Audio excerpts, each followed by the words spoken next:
The City of Angels is black and gold. You are listening to the Heart of LAFC podcast. And now, Joseph Zacher.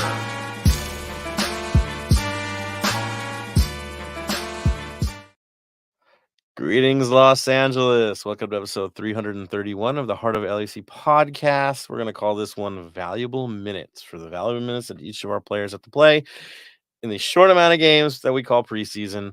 As we just got through one, I know another loss. We'll talk about that.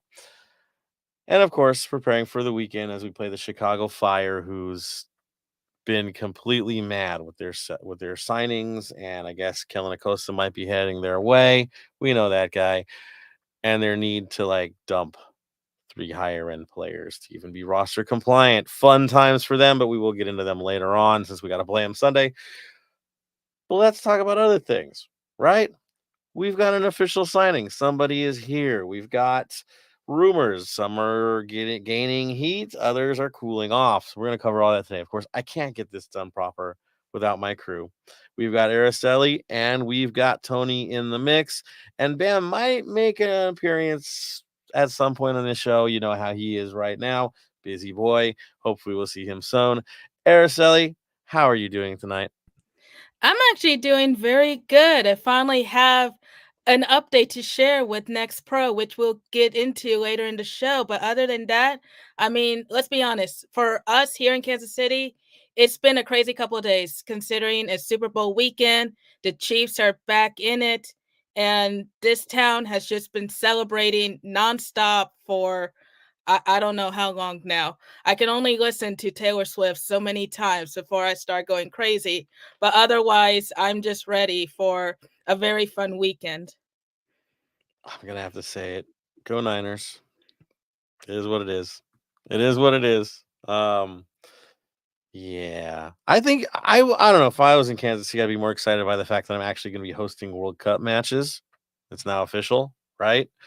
That's pretty exciting stuff too, but you know how it runs. I get it. After Sunday, we can stick to the real football anyway, so it's okay. It's okay. And speaking of the real football, the guy that's always busy, Tony, how are you doing, Mr. Drum Circle? Right. Doing pretty well. It's just, getting ready for the season. It's approaching really, really quickly, and then we'll be back on a slower grind than last year, but a fun one as well. More time for the fun stuff. We can savor the wins. We can lick our wins a little bit longer for the losses. But ultimately, we're gonna be at our best. Is what it's gonna be. Is we're gonna have rested players, a good chance to cycle players when we feel like it, not out of absolute necessity.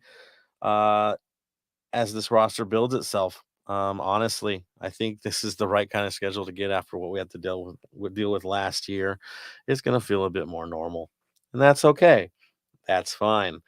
And of course, like I said, Tony, with supporter world, I mean, we've been super busy. Can't say much, but I can say that things are being painted, things are being prepared, things are being stitched up and ready to go. Like it's one of these things where in a supporter world, yeah, the season's coming, but our season starts a month before, right? And so Exactly. those who know, it never stops. And so our off season is not even an off season anymore. We're in the mix. So as the players prepare, we prepare, and we'll be ready for an amazing show on opening day, as we always do. On that note, of course, I know Tony's got some stuff. Did you want to go into the community stuff right now, and we'll just get into the news after that, or shall we go breaking? Let's go to community news because it's not too much, and it's like we have a lot to talk about on one big signing or returning signing is the better way to say, and then a lot on LAFC 2 with Araceli. So, of course, the meet and greets are coming out really quickly. BA just launched their ones. It's going to be next Sunday at 4:00 to 8. Let me give you the exact location because I'm sorry, I'm very disappointed. But Crew's also hosting theirs, and I believe it's coming up this weekend or next weekend. And then but for sure, ours is going to be at Mount Low Brewing Co. at 1500 or 150 East Street Joseph Street. Oh, that's fine. Arcadia, California, 9106. All ages are welcome. So come join us, myself, Joseph, meet us in person if you would like, and just chill and join the supporter culture best way possible. And the best beer they have on tap, I kid you not. Do you know what the name of the beer is, Tony? I don't know. Do you know? I've been sober for a year, so I don't know. Stay Golden. I kid you not. Their best beer, Stay Golden. It was meant to be. It was meant to be. So coming out, enjoy Stay Golden with Tony and I. Tony will have coffee, but you know how it is. There's a lot of good coffee places over there too. Mhm. So enjoy one with me. He'll have his coffee. It'll all be good. It'll all be good. Yeah. But yeah, and the big area out back's cool too. Trust me, this place is a trip. So yeah, good times. Yes. So for crew, it'll be this the 10th, so probably the Saturday if I remember right. If I do my math right, yeah, a Saturday. And it will be from 3 to 6. Dirty Dog Commerce at 2909 Supply Avenue, Commerce, California, 940. So again, that will be their meet and greet. So have fun with them. They're really cool people that I know in there. So again, whichever fits your vibe, your style, check it out. But I always suggest checking all of them out when you can if you haven't been able to join. But once you find you've come into a family that is involved with 3252 in general, but you find your core family. It's a family within a family, and wherever you feel that you fit the best, hey, have a good time. And if you're in one group and want to go hang out with the other group, guess what? That's encouraged as well. So if you want to hang out, come on out no matter what group you're in. It should be a fun time. No doubt about that. All right, let's get into some breaking news. I think the biggest breaking news is we actually have Bam on today for the entire episode, I pray. So let's get him on first before we get into the fun stuff. Hey, Bam. How are you doing, sir? Doing well. How are we all doing today? Feeling good with Atuesta back in the fold. So am I. I'm a bit, how do I say it? A bit intrigued to see how he's going to go. He's been out for a long time with a knee injury. He had surgery on it. So hopefully he doesn't play on synthetic much this year and we can keep those knees healthy. Well, the good thing is we're actually pretty deep in our midfield for the most part. Interchangeable, that's for sure. And so we don't, we prefer our 3-man mid anyways. We can actually cycle guys in and out. And so I think this is a good fit for him. Obviously, he feels comfortable here. Pressure's a little bit less. That's for a lot less, right? Coming back here, but it's a family, right? We've got this vibe, and I think he's going to feel happy here. So I'm 100%. feeling good about it. You can tell he's happy to be back. Totally. And so that's good. All right. So other rumors now that Atuesta's back, of course, we got him on loan. We don't own him outright. We'd have to purchase him down the line, which is safe news for us because, again, as Bam says, he's coming back from injury, so you don't know what's going to happen. Well, if it doesn't work out, it doesn't work out. We're okay. We'll survive. So that's the good side of it. Bad side, again, is just a risk. But we hope nothing but the best for the man. Now, other things out there, I can tell you that in terms of the Vela news, there is no news. It's brutally quiet. It's eerily quiet. It's like, what's going on? Quiet to the point of, is this dude retiring? I don't know. It's that quiet. So we don't have anything to give you on that one. It's completely dead. There was an interesting update, though, on the Origi rumors. It sounds like that's done for now. You're saying, well, why? Well, Chris Wood is out 6 to 8 weeks for Nottingham Forest, so their striker is done for. And guess who goes in? Origi. So they kind of have to keep him. They can't ship him off because they're shorthanded at the moment. And so he's back in the mix. He's back in training with them. So it sounds like that moment has passed. Though it did sound like an expensive moment. This is coming from the Athletic, by the way. It did sound like it would be an expensive one for us. We have to have a loan, and then the purchase is like a $5 million requirement. It's something that wasn't going to be great for us anyway. So that's cooled off. One thing that hasn't cooled off, of course, is LAFC 2. We didn't know what was going to happen this year. We didn't know who was going to lead the charge. But guess what? Araceli now knows. The schedule came out today, right, Araceli?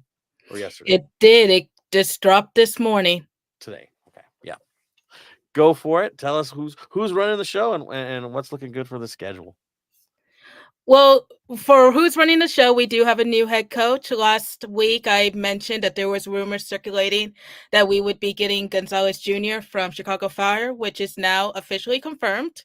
Looking at his background, he's joining LAFC with more than 2 decades of coaching and scouting experience. He's worked with teams in the USL and in the MLS, like Chivas USA when they were still around, the Galaxy, and of course, more recently, the Chicago Fire. He is credited with scouting and developing almost a dozen collegiate players, much like Aaron Long. And along with a domestic career, he also seems to have a very decorated international coaching career, having been an assistant coach for El Salvador's national team and the U15 and U17 squads. So on paper, it seems very opportunistic and hopefully very helpful for the LAFC2 squad. Obviously, when it comes to JT, we know there's always a bigger mission, if you want to call it that, to see what if he has a role with the first team, if any, dissimilar to how Enrique was bumped up to the first team from the second. But again, looking at his career, he is coming with a lot of experience. So hopefully, once we do know what the LAC2 squad looks like, he's very impressionable with the players and can build their talent.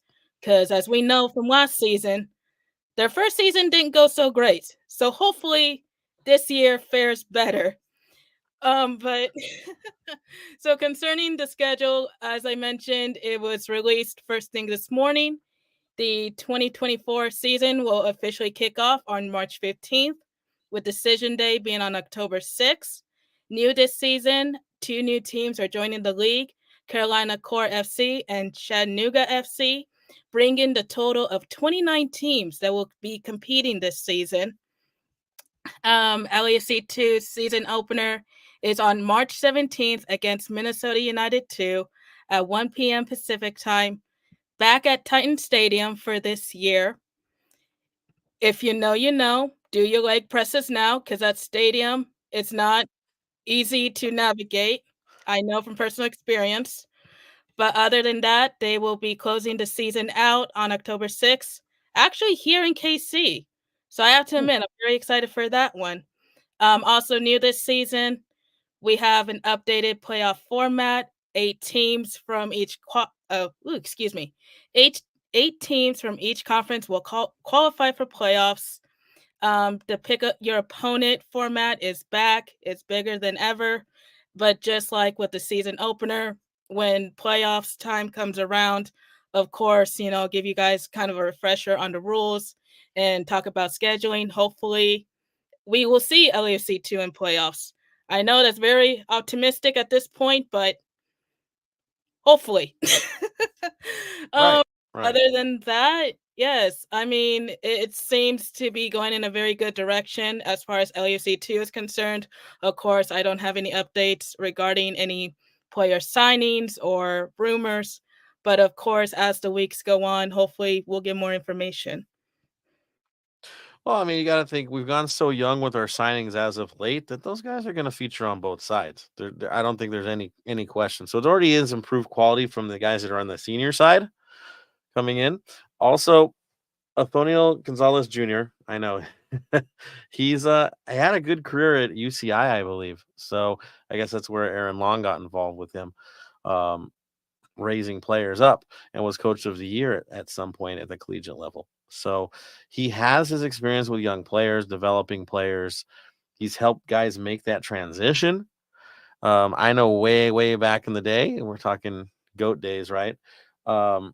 He was one of those coaches that was a part of that academy that was very strong at that time, and then was poached after that one left. I mean, that's pretty much what we're looking at here. He has been around. He has a lot of experience, and only good things are heard about him. I think we're in good hands here. I'm in trust of what JT's doing here. I think he's on the right track. We'll see what happens with what they build. I think, again, first year is always rough, man. You don't know what to expect. You don't really understand the level of your opponents, how far down the development line you need to go. Now we do. Now there's no excuses. We know what to expect from that level. So we'll see what happens. As long as they're competitive, right, and the players are developing, it's a victory. That's for sure. Bam, your thoughts so far with what you've heard about LAFC 2? Feeling hopeful? Always gonna feel hopeful. Like, you gotta look at it and go, you gotta remember who they are. You know, they're not the top guys. These are guys that we're looking at, see how they develop, see how they go, and see what we can get from them in the future. At the moment, you know, sit back, relax, watch the games, enjoy the games, but remember, it's not always about the wins for LFC2. It's about how they play and how they react. That's essential. That's essential. How do they handle this situation? I know, Tony, you're probably going to be like me, at least a couple visits this year, right? Yeah, I'm gonna try to make my way out there. The stadium's not that bad. I feel like when it's hot though, there's no shade unless you're up in the upper echelons and just chilling. But when it's hot, it hits you pretty hard. But other than that, I love going there. The atmosphere is a little bit more fun, a little more, just easygoing. Yeah, it's chill. You hear the players communicate, which is nice. There's still going to be some active support there. There always is every week, so that's always nice too to get a little old school vibe of having 20 people singing. Real old school vibe for some of us. So it's fun. It's just fun. It's a fun vibe. I like Araceli says, yeah, you need to get the Stairmaster in because those steps are something special. But good. That's for sure. All right, so let's move on to the preseason schedule and what's going on for the club. Of course, we did have a game this week. It did feature, and you were able to watch it. Check that out. Are they releasing roster news or lineup? Nah, they're doing that. But you at least get to watch it and figure it out for yourself. Okay. This was a tale of two halves, ultimately. It was a true tune-up match. I did get a chance to watch this one pretty well. Saw the big moments, of course. Saw who featured in that first half, which was important, I think, to all of us to report on. I know, Araceli, you caught a bit of the second half, so we'll definitely talk to you about that one as well. And so I would say this. The score means nothing, ultimately. What we did get is a good look at individual players, concepts that the team is working on with the player changes, and I think that's one that stood out to me the most is the way they're approaching it, and how they respond to a St. Louis City side that is gegenpress madness. They were pressing from the get-go, all over everybody all the time for a preseason match. So again, they're learning their system to the extreme. The one goal that they did score, of course, was a dead ball situation. Kind of a broken, deflected kind of play, and a guy did a half volley and put it in the upper corner. Lloris didn't even dive for it because, let's be honest, it's preseason and nobody's going to get to that corner anyway. For us, on the other hand, we did have a penalty that was taken back. Those who were confused by it, from what I could see, it was a double touch from Bouanga.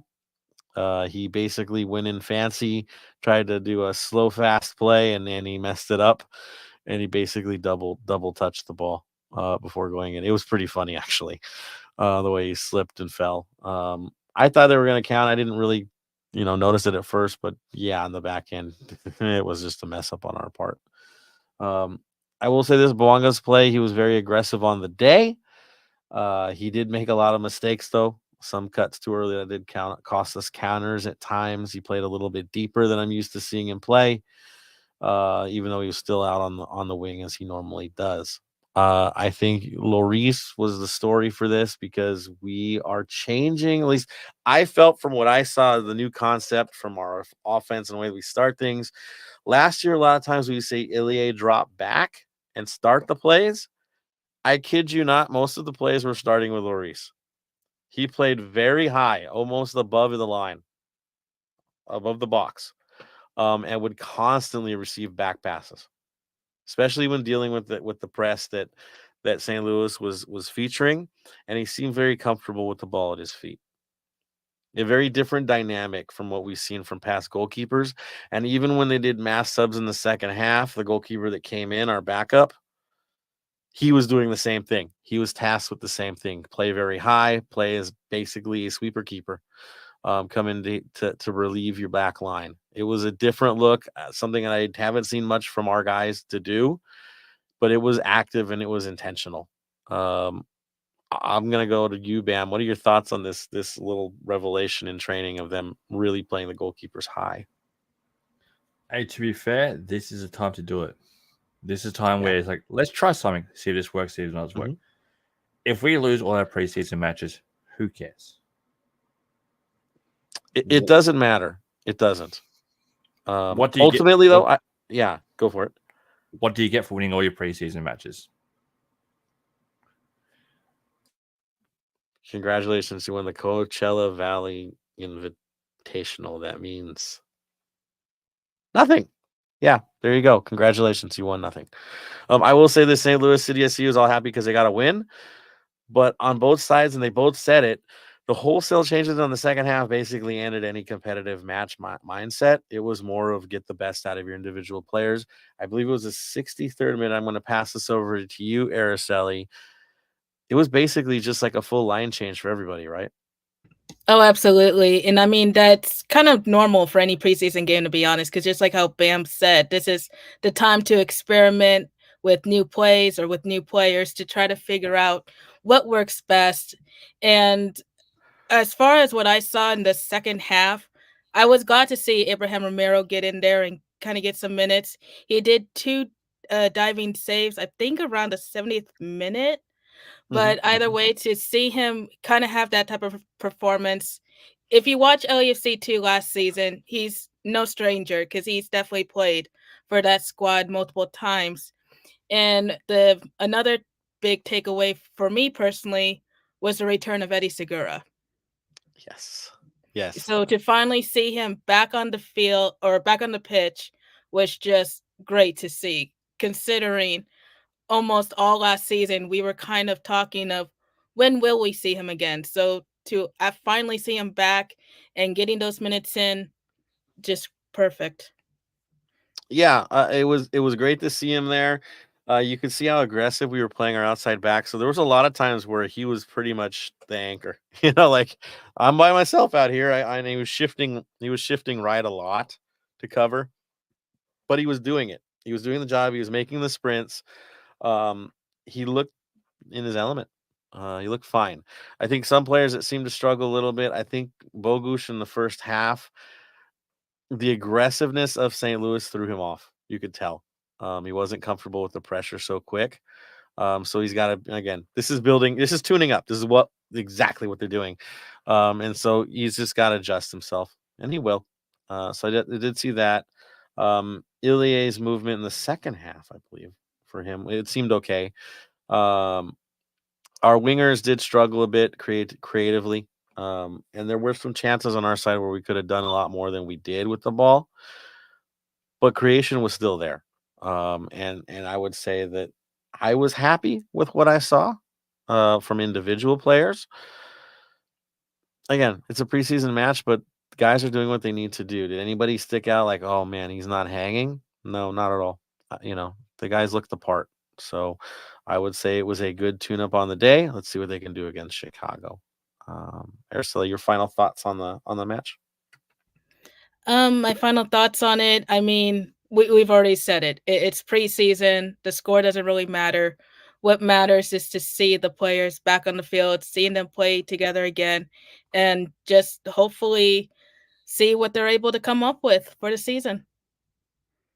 Without a doubt. And I will say this, they do play fast. There's a fast approach to the game. I'm wondering if certain players that we're trying to get back might not be that fast for it. the way it was moving. So I'll just leave that out there. All right, let's move it on forward. Of course, with the preseason schedule, of course, we have another match on Sunday. I know a lot of you are actually going to be going out there for it. That is awesome. It sounds like a lot are actually going out there for it. Have fun out there for sure. I do know that the Chicago Fire are kind of in a weird place because they've completely reshuffled their roster, like reshuffled to the extreme. They have what you're supposed to have a 20-player senior roster, and they're over the limit by 3. So they have more players than the roster can hold, and they also have way too many TAM players and DPs as well. So they're in the market of I need to move people, and there's some actual good players that they need to dump. And you might, if you're LAFC and you're looking for someone that can be a target man, there's one there that I've noticed when I don't think he would be bad here, especially with the service he could get. But it is true, Acosta, it sounds like he's heading that way. He will be playing for a pretty decent, like, reshuffled side. Again, they're rebuilding, but they're rebuilding heavy with the money. They're not playing it cheap this year. So they should be very much a revamped team. I know Kuipers is their new big star, and they're paid crazy money from him. I know they brought in Brady as well. But then, like I said, they need to move people. And the names that are coming up to be moved, I think, was Gaston Gomez. Might be leaving to Argentina.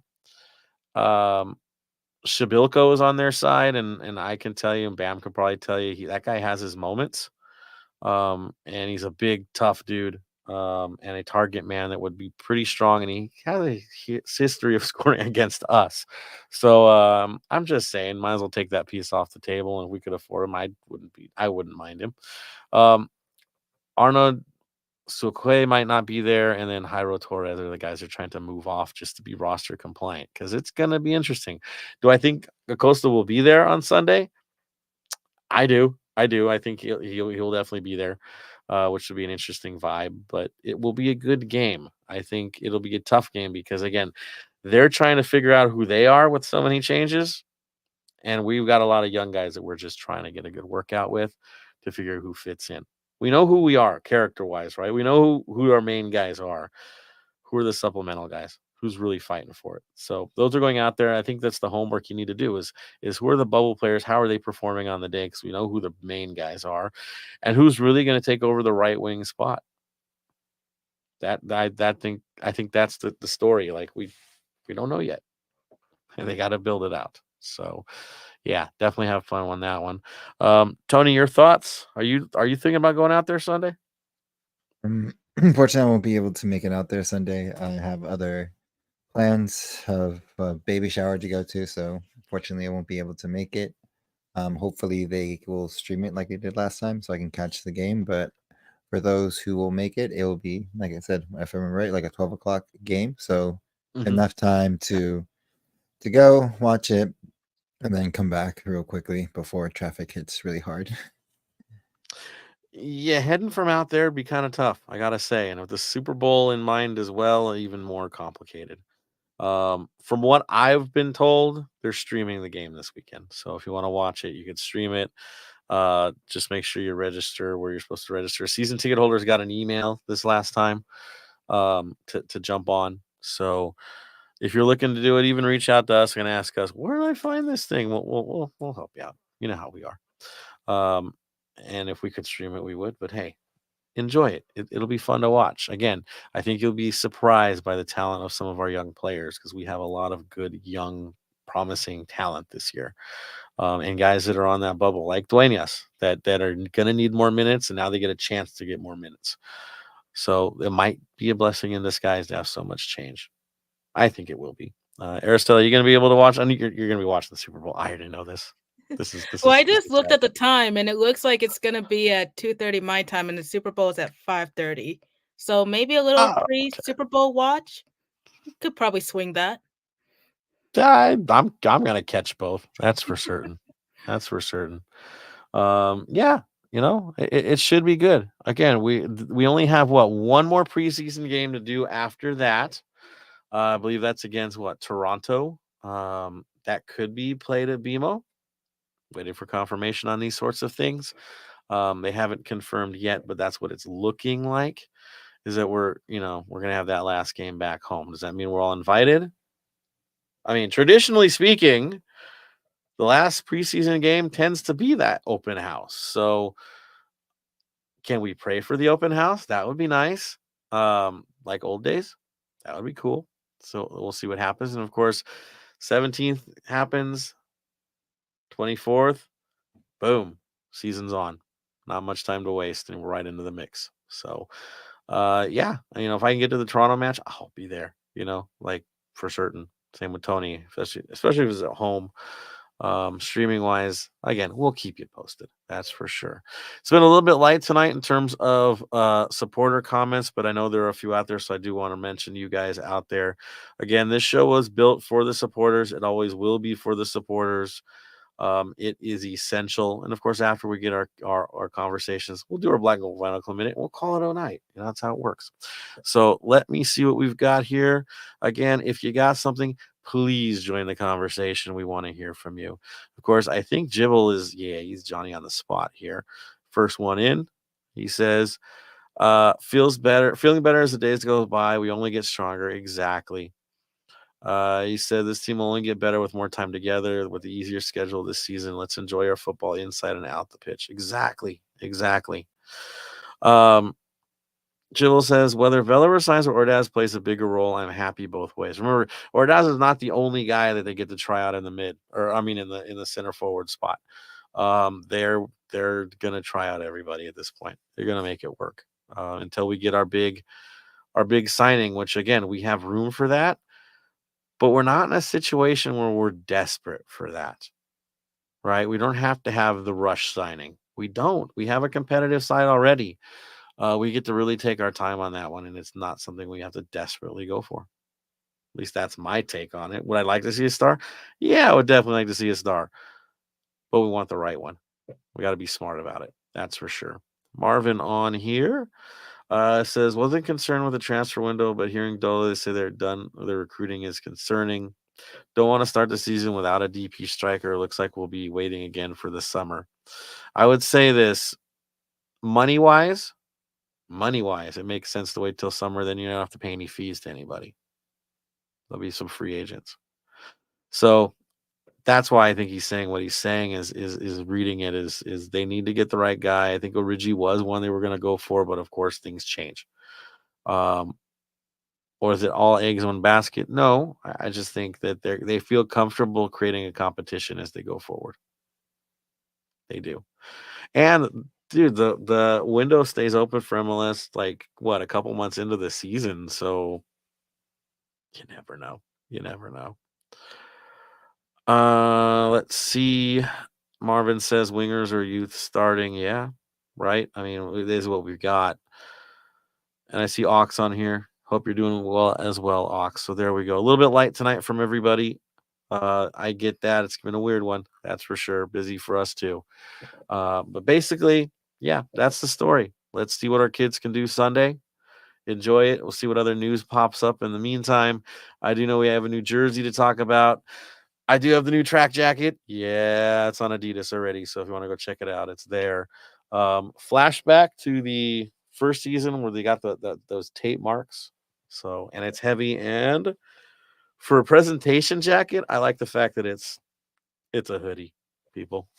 I love hoodies. So a win.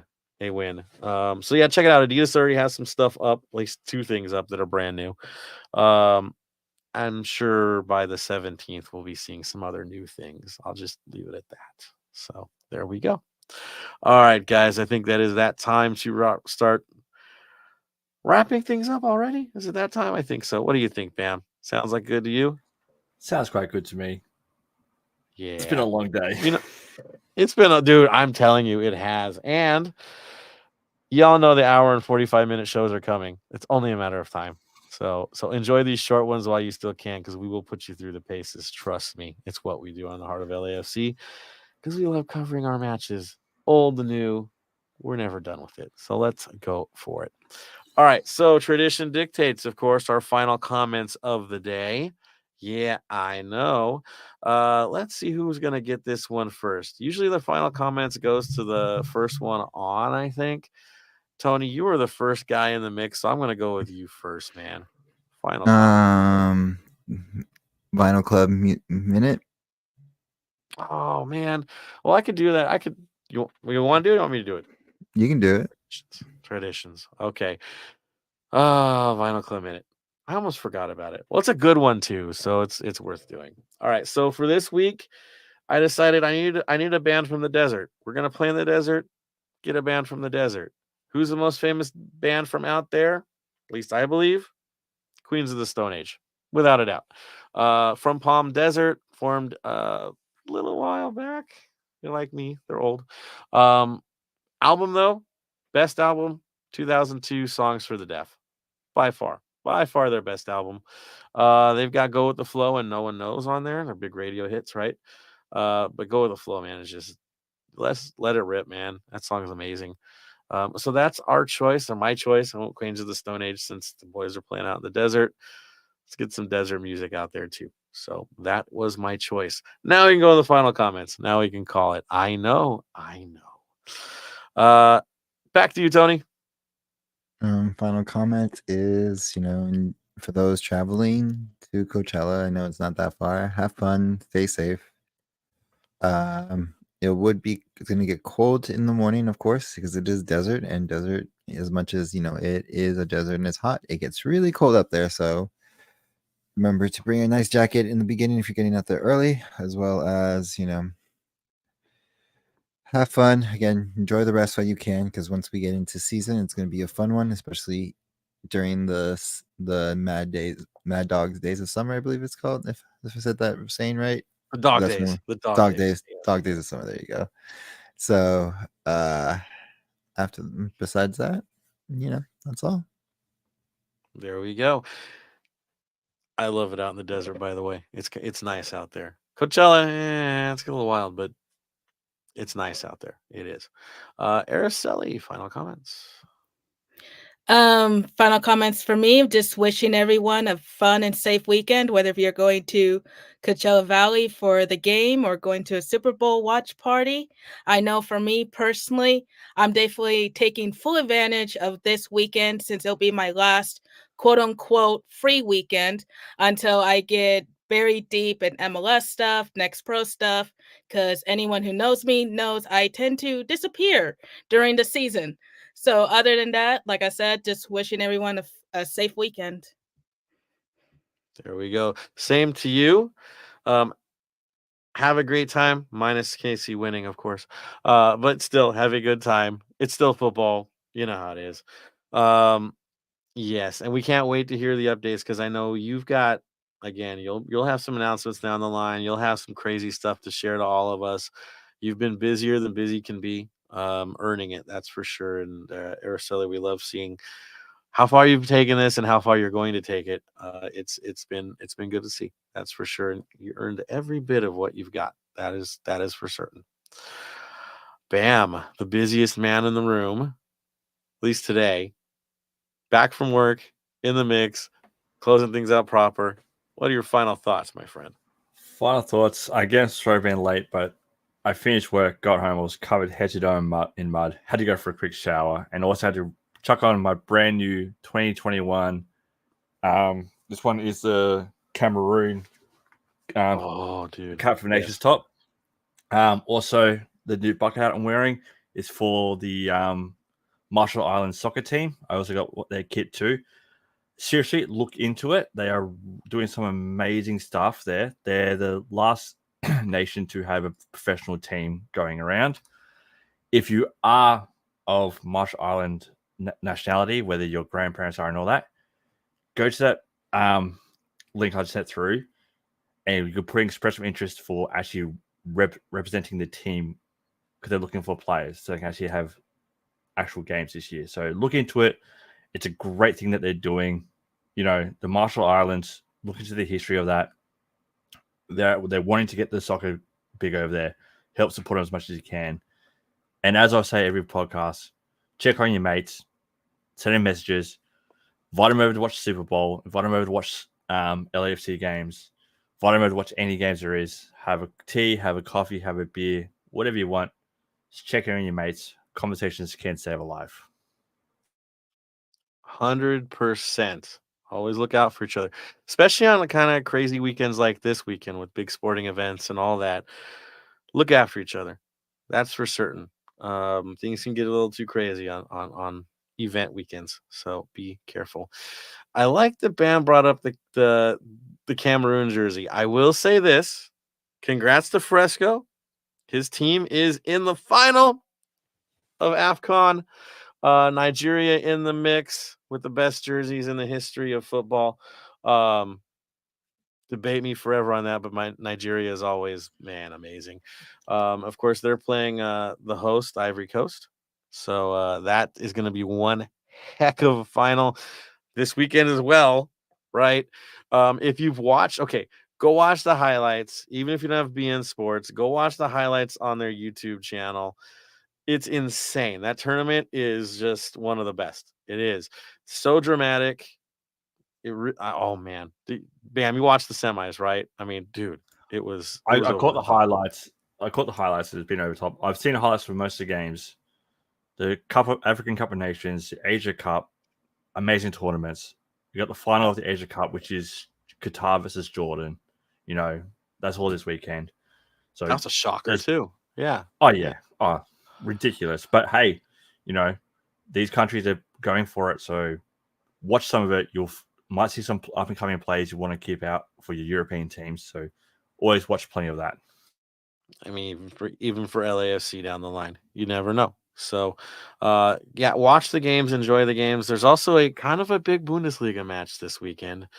Maybe if you talk to our friends, you know who, go check it out. It's the game of the season this weekend. I'll just leave it at that. You go figure it out. To be fair, for me, this weekend, the NPL in Victoria is starting. So the local soccer in Victoria is starting. So Port Melbourne Sharks kick off this weekend. That's my other team right there, dude. Dude, I love that. The little field with the restaurant, clubhouse next to it. It's pure football. It's pure football. But yes, Bayern will be finally figuring it out, I think, this weekend. I'll just leave it there. You're just shaking your head because, I know the other guys look untouchable, especially the comeback against Red Bull. But yeah, whatevs.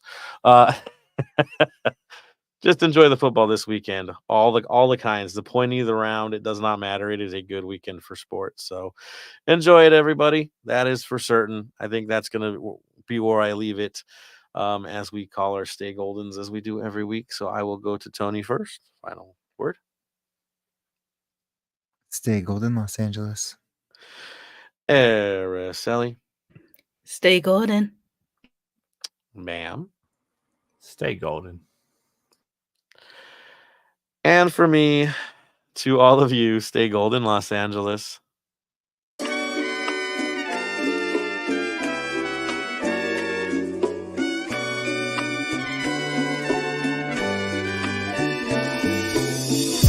Thank you for listening to the Heart of LAFC. Make sure to leave us a rating and review on iTunes or Stitcher. Shoulder to shoulder, the black and gold is taking over.